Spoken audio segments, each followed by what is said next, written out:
नमस्कार बच्चों, कैसे हो आप सब। आई होप सब खैरियत होगा। जैसा कि आपको पता है कि हम लास्ट सेशन में बहुत सारे मैथमेटिकल फंक्शन के ग्राफ को देख रहे थे, तो उसी सीरीज को हम कंटिन्यू करें और आज हम पढ़ने वाले हैं क्वाड्रेटिक फंक्शंस के ग्राफ को। और आपको भी पता है कि जेईई मेन में क्वाड्रेटिक से डायरेक्टली क्वेश्चन आ जाते हैं और उसको सॉल्व करने के लिए हमें उनके ग्राफ का नॉलेज बहुत जरूरी होता है। जैसे कि मेरे पीछे देखो, जेईई मेन 2019 का आस्क्ड क्वेश्चन है जिसमें क्वाड्रेटिक इक्वेशन दी और एक ये वेरिएबल है m। अब इसी m की वैल्यू हमें पता करनी कि किस इंटरवल में होगी गिवन सम कंडीशन, तो इसके लिए हम ग्राफ का इस्तेमाल करेंगे। तो कैसे बनाते हैं क्वाड्रेटिक का ग्राफ ये देखते हैं। तो ये है हमारा topic which is all important graph जो हमारा चल रहा है। ठीक है, अब थोड़ा सा क्या है, क्वाड्रेटिक का रिवीजन कर लेते हैं। तो यहां पर मैंने जितनी जानकारी जरूरी है उसको लिख दिया है। जैसे ये जो जनरल ये जो लिखा है ax square plus B X plus C is equal to 0, इसको बोलते हैं क्वाड्रेटिक का जनरल फॉर्म। क्या बोलते हैं? जनरल फॉर्म बोलते हैं। ठीक है, अब आपने क्लास 10th में पढ़ा होगा बच्चों की क्वाड्रेटिक को सॉल्व करने के तीन तरीके वहां पर सिखाए जाते हैं। पहला तो होता है फैक्टराइजेशन, फिर होता है स्क्वायर करना और लास्ट में होता है क्वाड्रेटिक फॉर्मूला का इस्तेमाल करना, जो कि ये होता है, इस तरीके से आपको दिखाई देता है। ठीक है, तो क्लास 10th में आप सीख चुके हो। तो वहां पर क्या करते कि पहले सॉल्यूशन निकालने से पहले, क्वाड्रेटिक का सॉल्यूशन निकालने से पहले सॉल्यूशन किस प्रकार का होगा वो एनालाइज किया जाता था। तो उसके लिए ये जो कैपिटल डी लिखा है बी स्क्वायर माइनस 4ac, जिसको हम लोग बोलते हैं डिस्क्रिमिनेंट। सुनने में बड़ा ही लीगल टर्म लगता है, पर हमें ये क्वाड्रेटिक के सॉल्यूशन को एनालाइज करने में हेल्प करता है कि किस प्रकार का। जैसे डी की वैल्यू अगर 0 से ग्रेटर है तो रूट जो होते हैं हमारे रियल होंगे और डिस्टिंक्ट होंगे, माने अलग अलग होंगे। फिर अगर डी 0 के बराबर होता है तो जो रूट की वैल्यू आएगी वो इक्वल आएगी, माने अगर इधर 1/2 है अल्फा तो बीटा भी क्या होगा, 1/2 ही होगा। और अगर डी हमारा लेस देन 0 होता है तो उस केस में हमारे कॉम्प्लेक्स रूट आते हैं, मतलब आयोटा वाला सिनारियो आ जाता है। ठीक है, और ये भी चीज होती है एक्स्ट्रा कि अगर मान लो मेरे पास जो रूट आ रहे हैं इस क्वाड्रेटिक इक्वेशन के वो अल्फा और बीटा आ रहे हैं, तो उनका जो सम होता है, sum of roots alpha plus beta, उसके लिए फॉर्मूला होता है माइनस बी बाई ए। और प्रोडक्ट ऑफ रूट माने अल्फा इंटू बीटा, वो किसके बराबर होता है, सी बाई ए। तो इससे होता क्या है कि अगर मुझे सम ऑफ रूट पता हो और प्रोडक्ट ऑफ रूट पता हो तो हम उससे हमारा इक्वेशन जो होता है क्वाड्रेटिक का वो जनरेट कर सकते हैं। तो ये सारी चीजें बच्चों क्लास 10th में थी। हम यहां पर ग्राफ सीखने वाले हैं क्योंकि क्वेश्चन हमारा ग्राफ से सॉल्व हो जाएगा। ठीक है, तो पहले हम हिस्ट्री भी थोड़ी सी जान लेते हैं क्वाड्रेटिक के बारे में। आई नो बहुत पसंदीदा टॉपिक है आप लोग का क्वाड्रेटिक, तो इसके बारे में थोड़ा जान लो कि देखो क्वाड्रेटिक का जो इस्तेमाल हो रहा था वो एंशिएंट बेबीलोनियन टाइम से हो रहा था, मतलब आज से 2000 साल पहले से हो रहा था। भाई क्यों हो रहा था? क्योंकि पहले भी जमीन हुआ करती थी और उसके ओनरशिप का जो लड़ाई है वो वक्त बहुत पहले से चला आ रहा है। तो जमीन की जो वैल्यू है लैंड की वो किस प्रकार से डिसाइड होती है कि उसका एरिया कितना है, उस हिसाब से तो उसका कॉस्ट पता चलेगा। तो एरिया निकालने के लिए आपको पता है कि हमें साइड का मल्टीप्लिकेशन करना पड़ता है साइड से, तो वहां पे क्वाड्रेटिक का आएगा क्योंकि 2 डिग्री में जाएगा, साइड इंटू साइड। पर उस टाइम इस तरीके से जैसे हम अभी करते हैं सॉल्व, उस तरीके से सॉल्व नहीं करते थे क्योंकि वो टेक्निक पता ही नहीं होती थी। तो क्या होता था कि वो लोग ज्योमेट्री का इस्तेमाल करके सॉल्व किया करते थे क्वाड्रेटिक को। ठीक है, उसके बाद ये है हमारे इंडियन मैथमेटिशियन ब्रह्मगुप्त, ये एस्ट्रोनॉमी के ऊपर काम किया करते थे। तो इन्होंने जो सॉल्यूशन अभी हम लोग करते हैं ना उसका ज्यादातर आधार इन्हीं से आया, इन्होंने ही दिया कि इस तरीके से क्वाड्रेटिक को सॉल्व किया जा सकता है। पर हमारा जो सेशन है वो ग्राफ के ऊपर है, तो ग्राफ के ऊपर जो काम था वो इन मैथमेटिशियन इट इज रेने डेस्कार्टेस ने किया था। ठीक है, तो थैंक्स टू हिम। तो ओके, अब देखो क्वाड्रेटिक का ग्राफ किस प्रकार का होता है हमें उतने से ही एनालाइज करना है जितना हमने पिछले सेशन में पढ़ा था। तो देखो क्या है कि हमने पिछले में square, square root, cube, cube root, greatest integer, fractional, part, modulus इतना ही देखा था बस। तो उसी में से किसी से हमको एनालाइज करना है इसको। तो देखो क्या होगा कि क्वाड्रेटिक का जनरल फॉर्म ये लिखा हुआ है ax square plus B X plus C. अब इसको जो सॉल्व करते हैं, जो फॉर्मूला आता है लास्ट में वो मैंने पहले ही लिख दिया है। तो देखो पहले क्या करेंगे, a को कॉमन ले लिया तो ये आपको टर्म देखने को मिल जाएगी। ठीक है, ये अब क्या करेंगे बच्चों, अब देखो क्या करेंगे कि यहां पे हम जबरदस्ती स्क्वायर बनाने की कोशिश करेंगे, होल स्क्वायर। तो यहां पर क्या किया, देखो 2 से मल्टीप्लाई कर दिया और 2 से डिवाइड कर दिया। अब ये जो टर्म है b/2 है इसका होल स्क्वायर करके जोड़ दिया और घटा भी दिया, मतलब बेसिकली 0 ही है और ये c/a यहां पर आपका है। ठीक है, अब क्या है कि इन शुरू के 3 टर्म का ये होल स्क्वायर बन गया। फिर ये बच गया और ये बच गया। अब देखो क्या किया कि यहाँ पे 4a स्क्वायर का एलसीएम लिया, तो यहाँ ऊपर देखो क्या बचेगा, b स्क्वायर, और a से एक a कटेगा तो 4ac आएगा, और प्लस चाहिए था तो माइनस कॉमन लिया तो माइनस माइनस यहाँ पे इसलिए लिया है ताकि प्लस में कन्वर्ट हो जाए। अब अभी हमने पीछे ही देखा था d जो होता है हमारा डिटर्मिनेंट वो क्या होता है, b स्क्वायर माइनस 4ac। तो ये जो हमारा न्यूमरेटर है इसकी जगह क्या रख देंगे, d रख देंगे। अब देखो क्या किया, a को अंदर मल्टीप्लाई किया, तो जब a यहां पर जाएगा तो एक a स्क्वायर को काट देगा और खुद भी कट जाएगा, बट एक a बचेगा। अब इस पूरे टर्म को इधर ले आओ तो ये किस तरीके से दिखेगा, y plus D upon 4a is equal to a x plus b by 2a का होल स्क्वायर। ठीक है, अब क्या किया कि इसको कैपिटल Y मान लिया, इसको कैपिटल X मान लिया, तो जो हमारी इक्वेशन बनी वो कुछ इस प्रकार की दिखेगी आपको, that is y is equal to ax का स्क्वायर। हमने लास्ट सेशन में देखा था कि y is equal to X square वाले ग्राफ कैसे होते हैं, स्क्वायर रूट फंक्शन, स्क्वायर का ग्राफ होता है माने पैराबोला, ये वाला चीज फॉलो करता है। ठीक है, तो ग्राफ क्या आ गया हमारा, पैराबोला आ गया। बट ये चीज आपको ध्यान रखनी कि यहां पर जो होता था उसका जो ओरिजिन होता था वो 0,0 होता था, पर यहां पर d अपॉन 4a देखो y में से सब्ट्रैक्ट हो रहा है और यहां से b अपॉन 2a सब्ट्रैक्ट हो रहा है, तो जो इस पैराबोला का वर्टेक्स होगा वो होगा माइनस b अपॉन 2a पे और माइनस d अपॉन 4a पे। ठीक है, ये हो गई x की वैल्यू और ये हो गई y की वैल्यू। ठीक है, ये हमारे बहुत काम में आने वाला है बच्चों, तो इसको आपको याद रखना है। ठीक है, आगे बढ़ते हैं।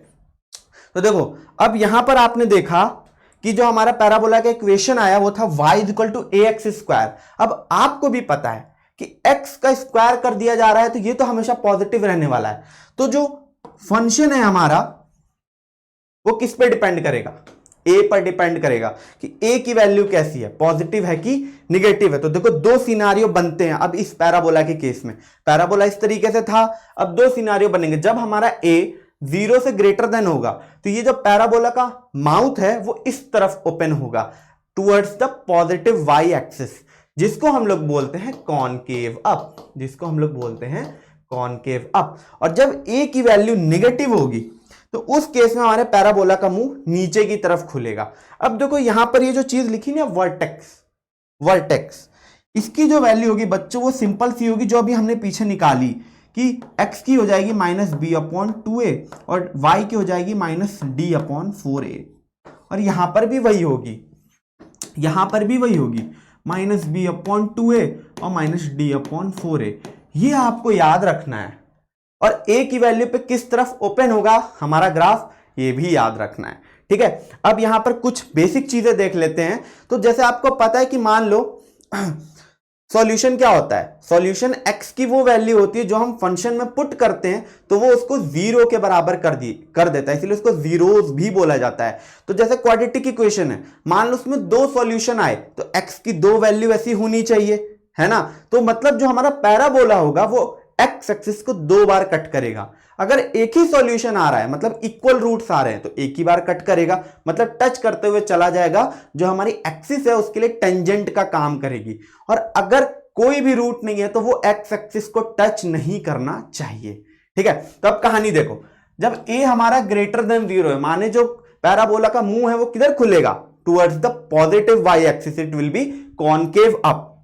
तो देखो पहला सिनारियो देखो कि जब हमारा डिटर्मिनेंट 0 है, जब डिटर्मिनेंट 0 होगा तो जो हमारे रूट्स होंगे आपस में क्या होंगे, इक्वल होंगे।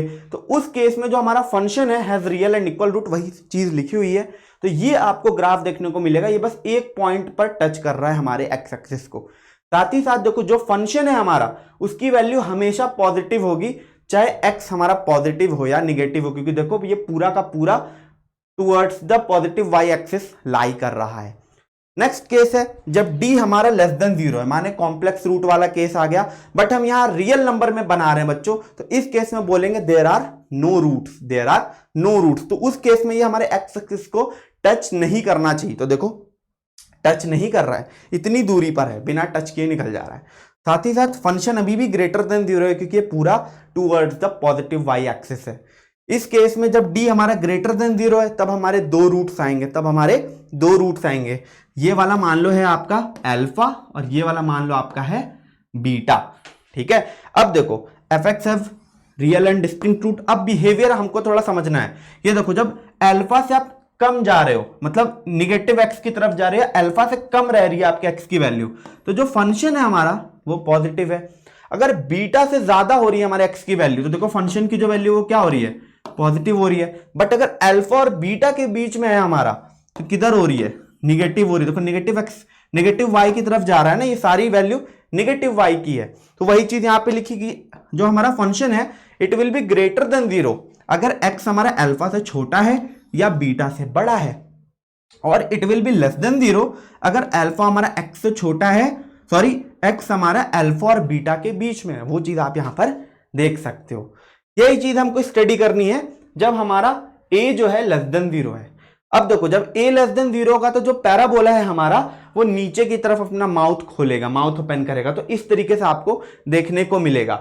अब देखो पहला सिनारियो, जब d 0 है माने इक्वल रूट्स, तो एक बार ही टच करते हुए चला जाएगा, बहुत इजी है, कोई दिक्कत नहीं है। नेक्स्ट है हमारा जब d लेस देन 0 है माने there are no roots, there are no real roots, तो उस केस में एक्स एक्सिस को टच नहीं करेगा, इस तरीके से चला जाएगा। प्लस ये वाली चीज नोटिस करनी है कि जो हमारे फंक्शन की वैल्यू है it will be less than 0 always, हमेशा ये निगेटिव वाई की ही तरफ है, तो हमेशा ही ये लेस देन 0 होगा। अब यहां पर देखो सिनारियो, मान लो ये अल्फा है, ये बीटा है, ये किसका है, जब d हमारा ग्रेटर देन 0 है, जब d हमारा ग्रेटर देन 0 है, तो उस केस में देखो अब अल्फा और बीटा के बीच में अगर x की वैल्यू है तो देखो हमारे फंक्शन की वैल्यू कैसी है, पॉजिटिव है। अगर अल्फा से कम जाओ, जैसे ही कम गए देखो निगेटिव हो गई, निगेटिव हो गई, निगेटिव हो गई, क्योंकि ये आपका y एक्सिस है, दिख रहा है ना। और बीटा से अगर ज्यादा जाओगे तो फिर से निगेटिव हो गई। तो जो उस केस में था उसी का जस्ट उल्टा है कि फंक्शन हमारा लेस देन 0 होगा अगर x हमारा अल्फा से छोटा है या बीटा से बड़ा है, पर अगर अल्फा और बीटा के बीच में है तो उस केस में ग्रेटर देन 0 होगा। तो ये आपको ध्यान में रखना है, ये हमारे क्वेश्चन में काम आएगा।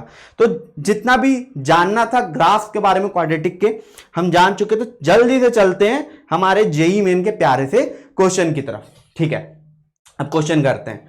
तो देखो क्वेश्चन कह रहा है कि ये हमारा quadratic equation X square minus M X plus 4, इसके जो रूट्स हैं, मैं ब्लैक सेलेक्ट कर लेता हूं, वो कैसे हैं, रियल है और डिस्टिंक्ट है, रियल है और डिस्टिंक्ट है। तो बच्चों ये कब होता है, रियल और डिस्टिंक्ट रूट कब आते हैं, कब आते हैं, जब हमारा जो डिटर्मिनेंट होता है वो ग्रेटर देन 0 होता है। तो एक चीज तो हमें पता चल गई कि डिटर्मिनेंट हमारा ग्रेटर देन 0 है। उसके बाद कह रहा है कि जो भी दो रूट्स आएंगे they lie in the interval 1 to 5, they lie in the interval of 1 to 5, 1 और 5 के बीच में, और 1 और 5 इंक्लूडेड है, तब m की वैल्यू किस इंटरवल में लाई करेगी ये हमको बताना है। तो देखो पहले क्या करेंगे कि हम अपने क्वाड्रेटिक इक्वेशन का प्यारा सा ग्राफ बना लेते हैं। तो ये है मेरा क्वाड्रेटिक इक्वेशन।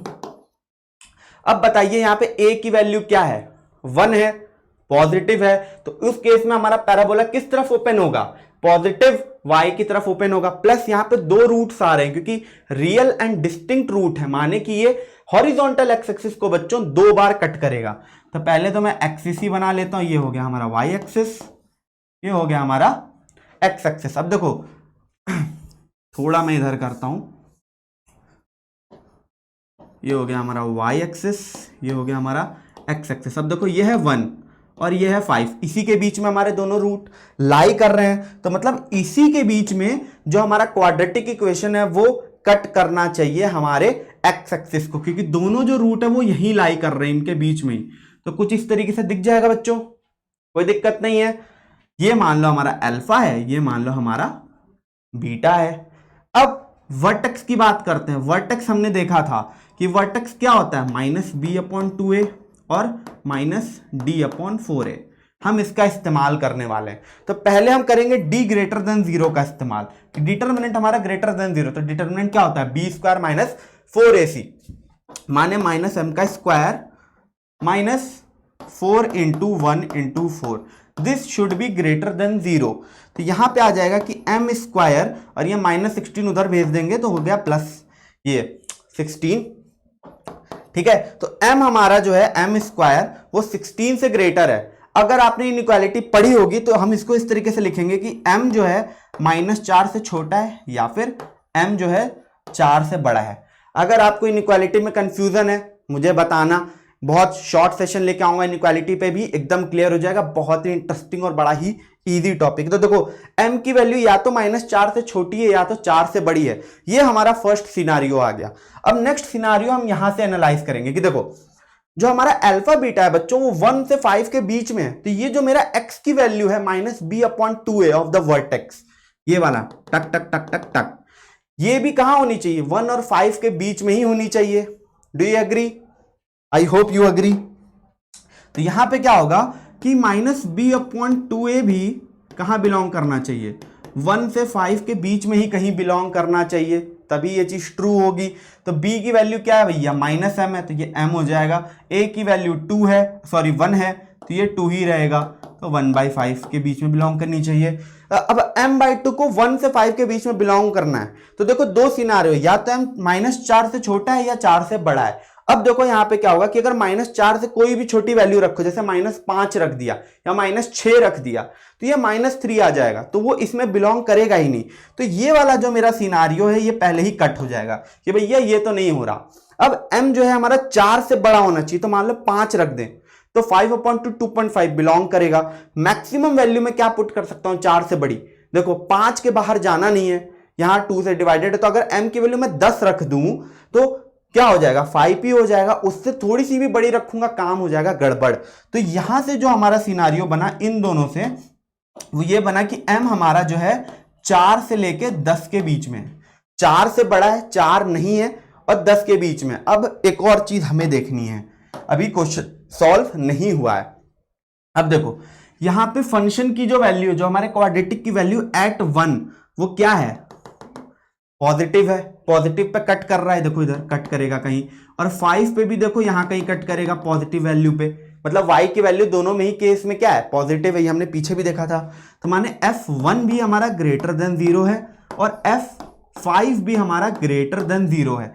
तो जब फंक्शन में x की जगह 1 पुट करो तो यहां पे क्या हो जाएगा, 1 - m + 4, this is greater than 0, तो ये कितना हो गया -m और +5, तो उधर -5, तो यानी m जो है हमारा 5 से छोटा है, ये मिल गया फर्स्ट सिनारियो। नेक्स्ट देखो इसमें 5 रखो तो 25 हो जाएगा, -5m + 4, this should also be greater than 0, तो ये जुड़ गया 29 हो गया, तो उधर क्या -29, तो m की वैल्यू आ जाएगी 29/5 से लेस, 29/5 से लेस। तो अगर मैं बच्चों अब नंबर लाइन बनाऊं, इतनी सारी मुझे वैल्यूज मिल चुकी हैं, अगर मैं नंबर लाइन बनाऊं तो पहले तो देखो 4 बना दिया, फिर 5 बना दिया, फिर 10 बना दिया। अगर इसको सॉल्व करेंगे कितना आएगा, 29/5 5.8 आएगा, तो मतलब ये 6 के आसपास आएगा कुछ, ठीक है। तो इसको बोल दो कि ये है आपका, इसको बोल दो कि ये है आपका 29/5, 6 के आसपास है। अब देखो 5 से छोटा है, 29/5 से भी छोटा है, इंक्लूड नहीं करना है, और यहां से 4 से 10 के बीच में 4 को इंक्लूड नहीं करना है, 10 को करना है, ठीक है। 5 पे भी हमारा ओपन इंटरवल है, तो इनका इंटरसेक्शन आपको कहां देखने को मिला, कॉमन पॉइंट क्या मिले, ये वाले ही मिले, ठीक है, 4 से 5 के बीच में। तो जो हमारा ट्रू में m है वो कहां से कहां बिलोंग किया, 4 से लेके 5 में बिलोंग किया। क्या ये कोई ऑप्शन है, ये हमारा जो है फर्स्ट ऑप्शन है, ये हमारा फर्स्ट ऑप्शन है, तो फर्स्ट ऑप्शन हमारा करेक्ट हो गया। तो आपने देखा कि किस तरीके से जो इस सेशन में हमने सीखा ग्राफ के बारे में, वो सारी चीजें यहां पे अप्लाई हो गई इस क्वेश्चन को सॉल्व करने के लिए। तो आई होप आपको ये सेशन पसंद आया होगा। इसके जो नोट्स हैं, जो ग्राफ था, वो मैं आपको हमारे टेलीग्राम ग्रुप पे प्रोवाइड कर दूंगा। अगर कोई अलग से टॉपिक आपको पढ़ना है तो वो हमें कमेंट सेक्शन में बताइए। बाकी हमसे जुड़े रहिए। All the best.